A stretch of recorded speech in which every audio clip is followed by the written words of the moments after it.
အားလုံးပဲမင်္ဂလာပါအခုကျွန်တော်ပေါ်နေကနေထွက်ရှိထားတဲ့2 in 1 table ဝေးလေးနဲ့မိတ်ဆက်ပေးမယ်2 in 1ဆိုတာဘာလဲဆိုရင်ကျွန်တော်ဒီမှာ hot pot ကိုလည်းပါတယ်ဒီမှာကျွန်တော် barbecue လုပ်ဖို့အကင်ပန်းလည်းပါတယ်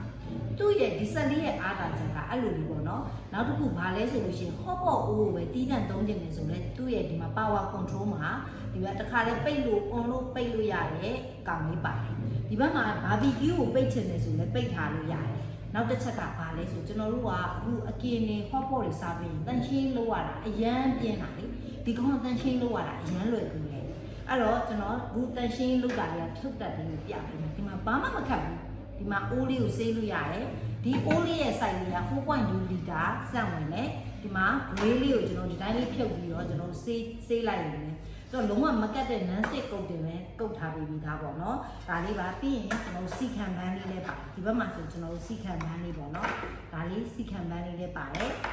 power cable လေးပါတယ်အဲ့တော့ဒီဆက်လေးကိုအနီးကပ်လေးရိုက်ပြပေးမယ်ဒီ quality ဘိုင်းကိုလည်းကြည့်ကြည့်နော်သူအရန် quality သားနာအရန်ကောင်းတယ်ပြီးရင်ဒီကော်နေကကြတော့1995ခုနှစ်ကတည်းကထွက်ရှိခဲ့တဲ့အမှတ်တစိတ်ပေါ့နော်အဲ့တော့စိတ်ချလက်ချ3ပါရပါတယ်ဒီမှာဆိုလို့ရှိရင်ကျွန်တော်တို့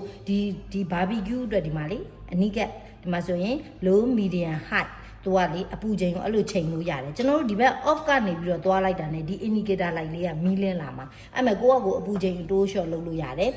ဒီတိုင်းပဲကျွန်တော်တို့ဒီ sting boot ဆိုတာ hot pot အိုးပေါ့နော်အဲ့ဒီတိုင်းပဲသူကကျွန်တော်တို့ဒီ off ကနေတက်လိုက်တာ ਨੇ ဒီ indicator light လေးကမီးလင်းလာပြီးတော့မီးကိုအနှိမ့်အမြင့်အကုန်လုံးချိန်လို့ရတယ်ဒီကောင်လေးက 4.2 လီတာဆိုတော့ကျွန်တော်တို့စားတဲ့တောက်တဲ့အချိန်မှာသူ့ရဲ့ specification လေးလည်းပါတယ်လူ8ယောက်